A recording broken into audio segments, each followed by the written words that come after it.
Hey friends, welcome to Astronomy Adventures with drdad. We would love to have you be part of this expedition to explore together with drdad. Today, let us explore the nebula and stars.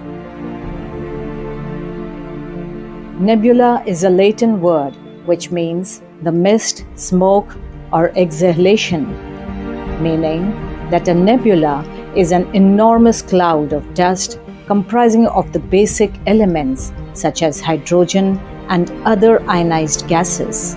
The formation of nebula is possible from the gases and dust pushed out by the dying star's eruption, like that from a supernova.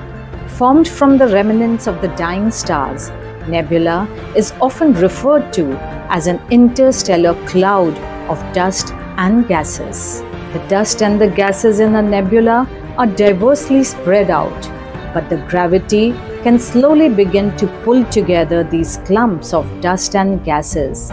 As these clumps gets bigger and bigger, the gravity gets stronger and stronger. Eventually, the clumps of dust and gases becomes dense enough and gets so big that it collapses from its own gravity. The collapse causes the material at the center of the cloud to heat up, and this hot core is the beginning of a star formation.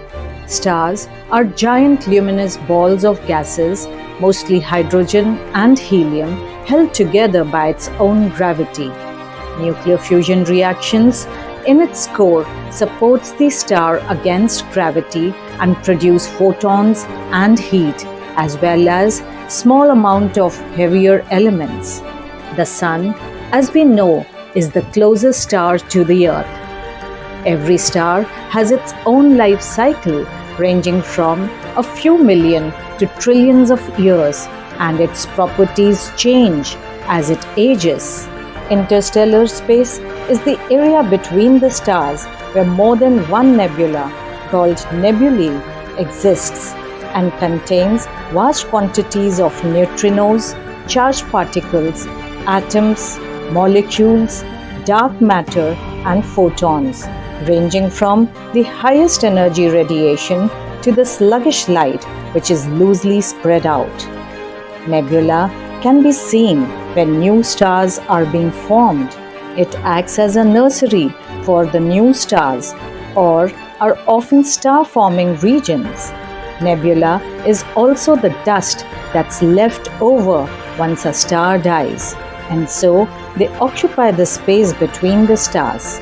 Astronomers use very powerful telescopes to take pictures of faraway nebula.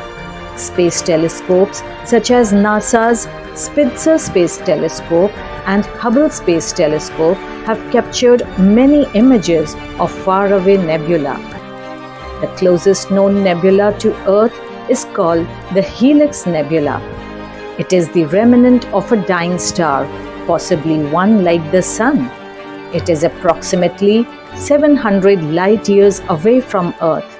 That means even if we could travel at the speed of light, it would still take us 700 years to get there.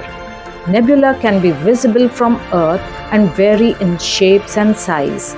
Few of the nebula which are known for their breathtaking beauty are the Eagle Nebula, which contains the pillars of creation, the Omega Nebula, the Trifid Nebula, and the Lagoon Nebula. In our next exploration, we will visit the known, which is still new to comprehend. Thanks for being here.